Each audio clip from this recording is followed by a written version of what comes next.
Kuva kera na kare mbere yuko tumenya kwisobanura binyuze mu ndimi cyangwa gukora imibare, twahoze twumva dufite amatsiko y'ibyo tudasobanukiwe. Twahagaze ku nkombe z'inyanja nini, tugakandura amaso tureba mu kirere cyuje inyenyeri, dushaka kumenya inkomoko yabyo byose. Iyo twitegereje imiterere ihambaye y'ijisho ry'umuntu cyangwa uburyo ibabi ry'igiti rikoze neza, dusanga twibaza ikibazo gikomeye cyakomeje kugaruka kuva mu bihe by'abasokuruza bacu. Ese hari uwahanze ibi byose? Ese hari ukuboko kwabigambiriye kwaremye ubuzima, cyangwa turi abanyamahirwe gusa babayeho kuko impanuka y'isanzure? Iki kibazo kirenga imbibi z'insengero n'imisigiti, si impaka z'abanyamadini gusa, ni ikibazo kireba buri muntu wese. Kubaza uti kuki ni ukugaragaza intege nke zacu, bidutera gutekereza ko dushobora kuba turi twenyine muri iri sanzure rikonje, cyangwa se tukaba turi imbere y'ukuri guteye ubwoba ko hari utureba utuzi kandi waturemye afite impamvu.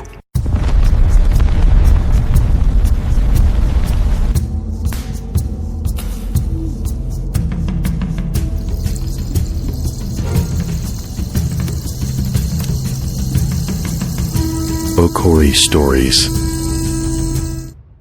Tugomba gusubiza amaso inyuma cyane mu bihe bya mbere y'amateka yanditse kugira ngo twumve neza inkomoko y'iyi nkubiri yo gushaka Imana. Mbere yuko twubaka insengero z'amabuye zo gusengeramo, mbere yuko habaho ibitabo bitagatifu cyangwa abahanuzi, isi yose ubwo yari nk'urusengero. Imana ntiyari kure, yabaga mu ijuru ryo hejuru cyane, ahubwo yari hafi, yuzuye muri byose, ifatika kandi iteye ubwoba. Tekereza gato kuri wa muntu wa mbere, sogokuruza wacu, wari utuye mu isi y'ishyamba n'inzitane. Kuri uyu muntu nta kintu na kimwe cyari ikintu gipfuye, byose byari bizima. Iyo yumvaga umuyaga uhuha mu mashami y'ibiti, yumvaga gusa kugenda, yumvaga guhumeka kw'ikintu gikomeye kitagaragara. Iyo inkuba yakubitaga kamurika mu kirere, ntiyabonaga amashanyarazi yo mu kirere nk'uko ubumenyi bubitubwira ubu, yabonaga uburakari bw'ikiremwa. Iki gihe cyiswe animisme, ni igihe umuntu yizeraga ko buri kintu cyose gifite ubugingo. Urutare, umusozi, uruzi n'igiti byose byari bifite imbaraga zabyo bwite. Umubano w'umuntu n'isi ntiwari uwo kuyitegeka, ahubwo wari uwo kuyinginga no kuyubaha. Bizeraga ko babaga mu isanzure ryabahangaga amaso nabo bakarireba. Edward Burnett Tyler, umuhanga mu bya anthropologia, asobanura ko iyi yari intangiriro y'ubwenge bwa muntu wo kumva ko hari ikindi kintu kirenze umubiri we ugaragara. Ariko uko ibinyejana byagendaga bihita, imibereho ya muntu yatangiye guhinduka, bityo n'isura y'Imana irahinduka. Twatangiye guhijura ishusho y'uburyo twari tubayeho hano ku isi, kuko twari dutangiye kugira abami, abatware n'abagaragu.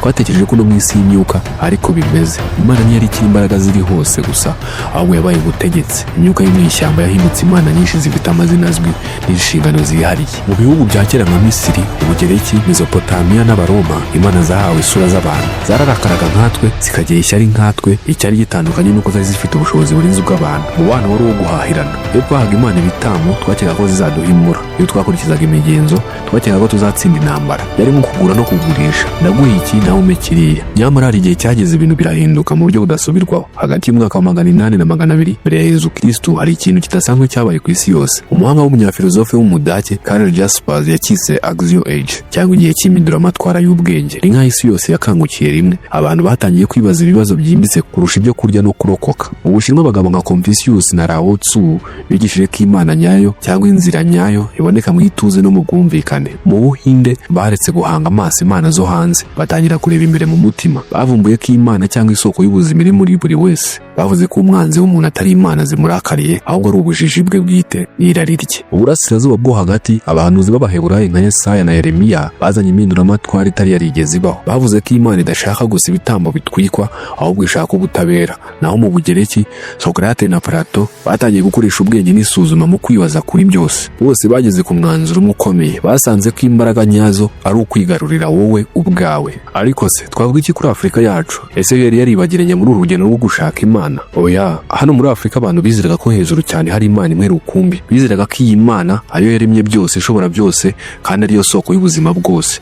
Ariko hari itandukaniro rikomeye. Abanyafurika bemeraga ko Imana isumba byose, ari intungane kandi iri kure cyane mu cyubahiro cyayo, ku buryo itari kwirirwa itezwa ibibazo bya buri munsi bito. Bityo biyambazaga inzego zo hagati, aribo bakurambere. Ntabwo basagaga abazimu nk'Imana, ahubwo bababonaga nk'abahuza. Ibi byaremye umuryango mugari, aho bapfuye batari barapfuye burundu, ahubwo bari bazima bakiri mu muryango. Bitaga ku basigaye babavuganira kuri rurema. Iyobokamana ryari rishingiye ku buntu, ko turiho kubera abandi, baba bariho cyangwa bagiye. Ibinyejana byakurikiyeho, isi yari yubakiye ku magambo y'ibikomerezwa by'ukwemera.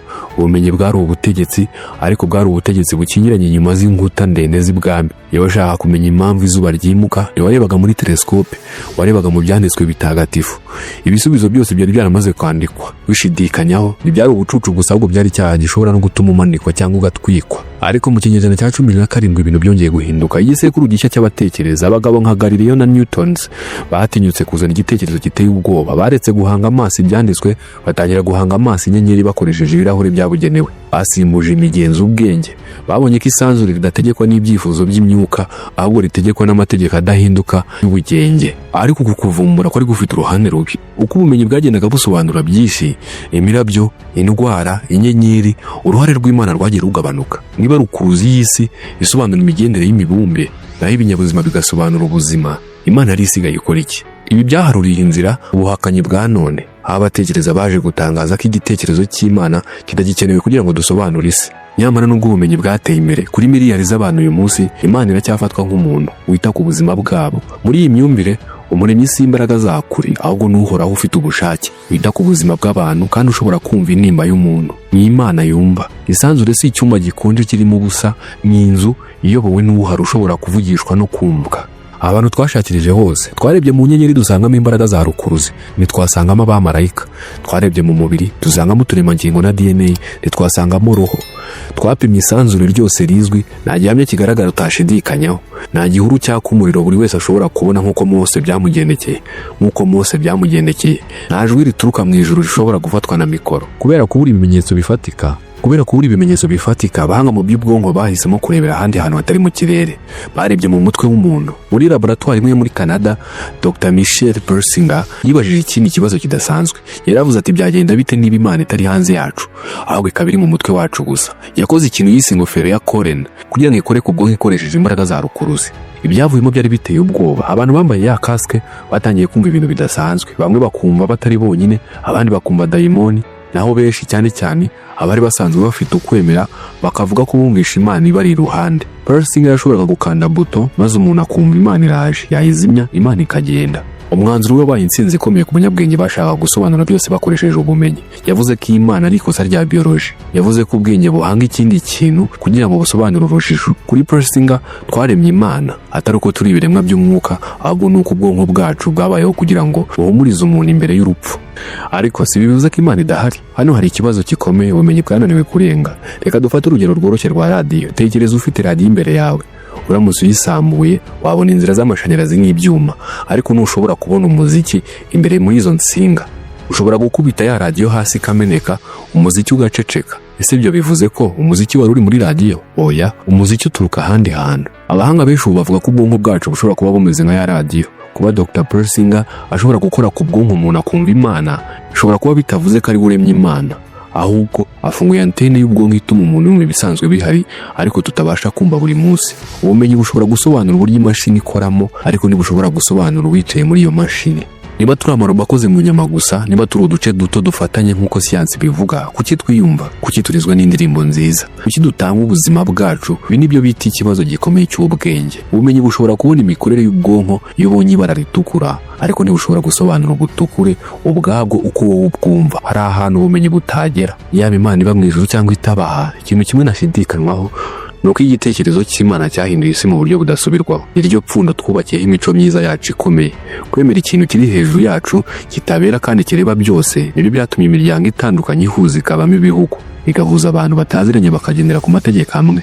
Byaduhaye ubutwari bwo kubaka insengero zikora ku bicu n'imbaraga zo kwihanganira ibihe bibi mu mateka yacu. Iyo duhuye n'urupfu cyangwa ubugome bukabije, kwemera ko hari impamvu irenze iyo tubona biduha ihumura ubwenge busanzwe budashobora gutanga. Ihindura imibabaro ikaba ikizamini, n'urupfu rukaba umuryango utujyana ahandi. Wenda niko byagombaga kumera. Iyo igisubizo kiza kuba cyoroshye, tuba twarahagaritse gushakisha, kandi muri uko gushakisha, muri uwo muhate wo kumenya icyo turi cyo n'aho tuva, niho dusanga ubumuntu bwacu nyabwo.